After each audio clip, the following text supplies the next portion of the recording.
Hi අන්‍යොන් යාළුවනේ අපි දෙන්න අද පොඩි ඩේ අවුට් එකක් ගියා. අපි බලමුකෝ ඉතින් අද අපි දෙන්න කොහෙද ගියේ කියලා. මේක ලස්සන කැෆේ එකක්.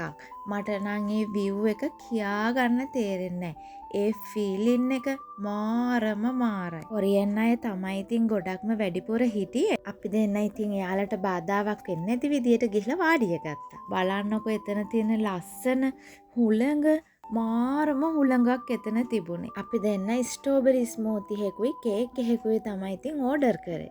ඒකත් කන ගමන් ඉතින් මේ ෆීලින් එක වින්දේ මාරම ලස්සනට. මෙතන මට දැනුනේ ලංකාව වගේ. මොකද ගඟක් අයිනේ තිබුණ නිසා. ලංකාවේ අර බීච් වල තියලා තියෙන පුටු අන්න ඒ වගේ පුටු තිබුණා ඉතින්. ඒ පුටු වල නම් ගොඩක්ම හිටියේ කොරියන් අය.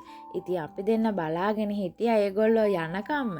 අපි එතකන් ඉතින් මේ ලස්සන වටපිටාවේ ලස්සන වීඩියෝ ගත්තා. පොඩි බබාලට නම් මෙතනින් පහලට බහින්න එපා කියලා බෝඩ් ගහලා තිබුණා. අර වාඩි වෙලා හිටපු පුටු වල කට්ටියක් ගියා ඉතින්. ඔන්න අපි දෙන්න පට ගාලා දිහුවා එතනට. මාරයි එතන ෆීලින් එකක්.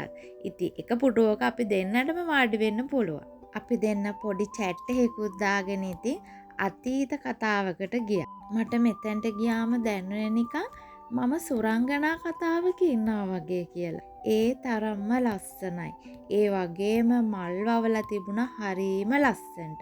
මං ආසම මල් ජාතිය තමයි ඉතින් මෙන්න මේකයි සූර්යකාන්ත මලයි. අපිට ඉතින් ෆ්‍රී ටයිම් එකක් හම්බෙන හැම වෙලාවකම අපි දෙන්න එක එක ලස්සන තැන් හොයාගෙන යනවා.